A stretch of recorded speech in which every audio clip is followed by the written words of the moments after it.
السلام علیکم ناظرین، سردیوں میں گیس سلنڈر اور گیس لیکیج کی وجہ سے بہت سے حادثات بڑھ جاتے ہیں۔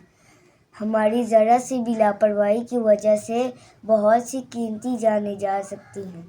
براہ کرم رات سونے سے پہلے چولہا اور ہیٹر ضرور بند کریں اور گیس سلنڈر کو بار بار چیک کریں۔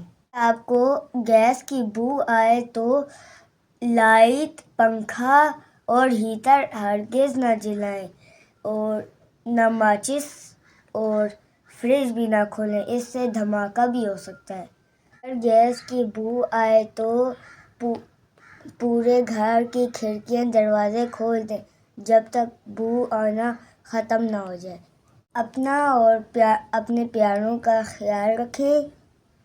اس چھوٹی سی کوشش سے ہم بڑے حادثات سے بچ سکتے ہیں۔ شکریہ۔